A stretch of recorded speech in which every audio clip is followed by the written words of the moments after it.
Karoline Leavitt is terrible at her job, and Donald Trump just made it even more difficult, not only because the racist post he put out last night was one of the most universally condemned things we have seen out of this administration, but because he broke the narrative that Leavitt was trying to tell.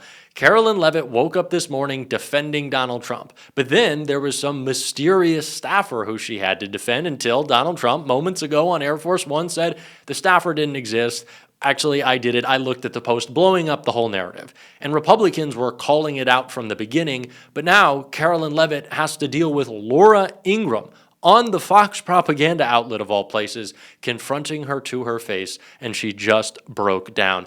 It's been a mess today for Karoline Leavitt. Man, that brings a smile to my face. But like I said, it starts with Donald Trump blowing up the narrative that he had no idea what was going on, not dear leader Trump, and what he said right here on Air Force One before that Fox breakdown. So, do you have any questions, John? Mr. President, social media post that you took down earlier today, the White House says that a staffer sent it. Who sent it, and are you going to fire them? No, I looked at it. I saw it, and I just looked at the first part. It was about voter fraud in someplace, Georgia. There was a lot of voter fraud, 2020 voter fraud, and I didn't see the whole thing. I guess during the end of it, there was some kind of a picture that people don't like. I wouldn't like it either, but I didn't see it. I looked at the first part, and it was really about voter fraud in and the machines, how crooked it is, how disgusting it is. Then I gave it to the people. Generally, they look at the whole thing, but I guess somebody didn't, and they posted, and we took it down, and we turned it. You know, but that was a voter fraud that nobody talks about. They don't like to talk about that post. We took it down as soon as we found out about it. Mr. President, a number of Republicans are calling on you to apologize for that post. Is that something you're going to do? No, I didn't make a mistake. I mean, I look at a lot of thousands of things, and I looked at the beginning of it. It was fine. And they had that one post, and I guess it was a takeoff. By the way, a lot of people covered. If you look at where it came from, I guess it was a takeoff on The Lion King. And certainly it was a very strong post in terms of voter fraud. Nobody knew that was at the end. If they would have looked, they would have seen it. And probably they would have had the sense to take it down. But that was a takeoff on The Lion King. And a lot of people were covered on in different positions. So, but I spoke to Tim Scott. He was great. Tim is a great guy. He understood that 100%. I don't even know what I should believe at this point. Like, honestly, clearly someone has access to Donald Trump's Truth Social account. Whenever he puts out a post with, 3-syllable words, I'm like, that can't be Donald Trump. Or any of those, endorsements that get put out, I'm like, that's not him. Someone else is writing these. So someone else does have access to the account. Do I believe it was him who made the racist post? Yeah, of course. He's a racist guy. Do I believe other people have access? Maybe. Is there some mysterious staffer? No, it's Stephen Miller. I don't know if it was Miller, if it was Trump, if it was someone in the comms team, but it doesn't even matter. It doesn't matter. We know who Donald Trump is. We also know that he's in such deep cognitive decline that there are people who post for him. There are people who pull his strings. We didn't learn anything new today. All of our beliefs were just reaffirmed. If you want to take the narrative that Trump is in such decline that someone posts for him, you're right. You want to take the narrative that he's just a bigot, you're right. And Republicans, some of them at least, think all of that is wrong, which is why Laura Ingraham, in 2 separate clips, called out Karoline Leavitt. She just couldn't take it. It started with this one. It's been issue after issue. At the same time, and I know you've been dealing with this today, but Donald Trump's Truth Social post set off a firestorm online. I only noticed it this morning because I was writing, but it was a video that he had posted portraying Michelle and Barack Obama with an ape motif, and I guess there were other politicians who were portrayed in other animal motifs as an internet meme. Tim Scott, the senator, obviously African-American, said he was praying it was fake because it was the most racist thing he'd ever seen out of the White House. The president should remove it. Karoline, I know the president did remove it, deleted it, but it was up for, I think, 12 hours or something like that. How did this happen, and can you really throw a staffer under the bus for this? Well, look, Laura, it was a meme that was posted by a staffer on the president's Truth Social account. It was from a Lion King video depicting, as you pointed out, different Democrats as different animals. I think Kamala Harris was depicted as a turtle in this video meme. The president did take it down. He spoke with lawmakers today out of respect for them, including Senator Tim Scott. The post was removed. But leave it to the leftist media, of course, to talk about this all day, rather than talk about the fact that the Dow has broken over 50,000 points for the first time in our nation's history, rather than talk. Okay, so Karoline Leavitt repeating the lie that it was a staffer, just some staffer who has access to, let us be clear, the most powerful social media account in the world. Donald Trump has dictated foreign and domestic policy via tweet for years now. And so for some staffer who isn't named and we don't know to have access to get, drunk one night and post that we're going to war with Canada, that's something we should be concerned about. Also, let me just point out one little itty-bitty thing that's kind of going under the radar with Karoline Leavitt's rebuttal. She keeps calling this a meme. She's like, well, he posted a meme. It's still racist. Being a meme doesn't make it any better. What is that argument? Oh, well, it was just a meme. It was racist. That's what it was. And even Laura Ingraham is pointing that out. And she's pointing out that Republicans are pointing that out. But, it's not just Democrats. There are Republican senators, Pete Ricketts, others saying, look, we understand it was this, but the president should just come out and apologize for it and say, look, this was a mistake. Sorry if it offended anyone. Why not?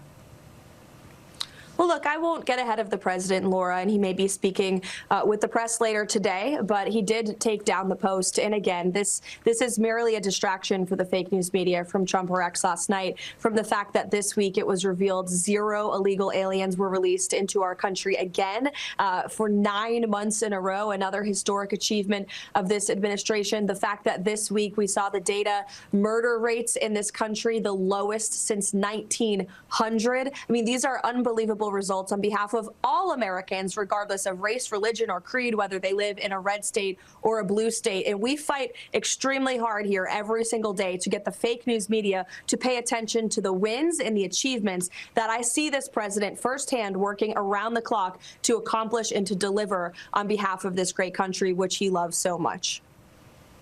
Leavitt really just doesn't have an answer. She's floundering.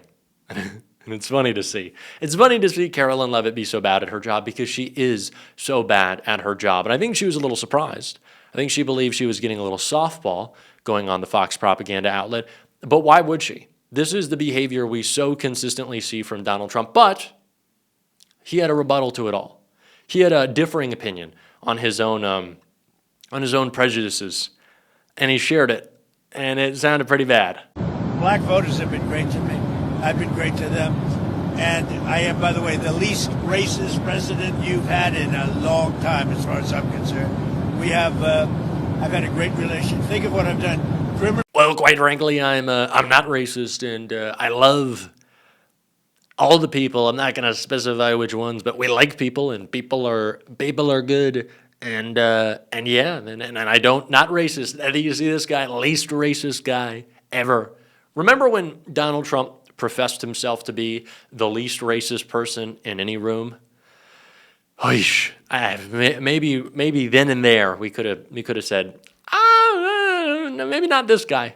Maybe not the guy who was doing racist housing policy with his slumlord dad back in the 70s. Maybe we should have known then. But here we are. And attacking Black history, as we should be talking about more, not just because it's Black History Month. Every day is a day in which we should talk about Black history in America. That's American history.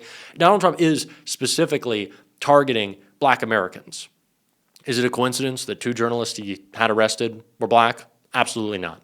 That he goes after Jasmine Crockett disproportionately? Absolutely not. That they want to erase Black history, which I think if you want a look at what a police state looks like, of what an oppression of people via a militarized force looks like, take a look at Black history, right? All the answers are there. That is, in so many different ways, why that history has been under assault. Of course, Donald Trump always wants to go after people of color. But if you look at the liberation movements within the black community in America. Those are the answers to fighting back against fascism. That is why Donald Trump wants to strip that history. That's why Stephen Miller wants to strip that history. Because they want you to think it's not a part of the American identity, fighting back against these authoritarian takeovers, fighting back against violent and unchecked policing. No, it is. That is deeply, deeply American. But they don't want you to view it that way. And that is why they have gone so far in attacking black Americans, black history that's being made every day, that was made, and then Donald Trump actively tried to erase within his administration the people who were already in positions of power, trying to delegitimize them in every way possible. DEI is how Donald Trump finished his campaign and started his administration, the lie that he tried to tell. And then all the planes fell out of the sky. So I miss the woke planes. Those were the better planes. A little bit of a joke, but I don't know. But I think Chris Hayes did a great job illuminating more ways that maybe we didn't consider or think about or fully acknowledge. There was a lot going on there at the beginning, but I think really detail the least racist man in America's racist policy. For all their talk about merit, these people have zero conception of it. This administration is committed to a project of aggressive affirmative action for assorted fail sons and conservative white men. This graphic from the New York Times last year makes it so clear. Trump forced out the black chairman of the Joint Chiefs of Staff, replaced her with a white guy. Trump forced out the first black librarian of Congress, replaced her with a white guy. Trump forced out first black woman to serve on the National Labor Relations Board, nominated 2 white guys. He forced out the first black chairman of the Federal Energy Regulatory Commission, replaced him with a white guy. He forced out the only black member of the National Transportation Safety Board, replaced him with a white guy. Trump is trying to fire Lisa Cook, the first black woman to serve on the Fed's Board of Governors, and those are just the people in government. They want black people banished from power. How much more obvious could it be? There is a clear pattern here. They are pursuing a racist agenda. That video, usefully perhaps, was just Trump fully taking the mask off. Yeah, I would say that guy, the Trump guy, if I had to guess, little racist. Little bit. Or maybe a lot. Maybe quite frankly so much. Maybe it's why he's doing the hands like this so much, because he's trying to show you how much he doesn't like anyone who doesn't look like Stephen Miller or Karoline Leavitt. Which, why would you want to look like those people? It's a terrible look. All right, that's enough of Donald Trump for tonight. I wish. We're going to keep on calling him out, though. And if you want to support that, as always, hit that subscribe button. Leave a like on this video. If you stuck around to the end, drop a blue heart in the comments. Keep on fighting, y'all. Don't let them silence you. And until next time, I'll see you soon.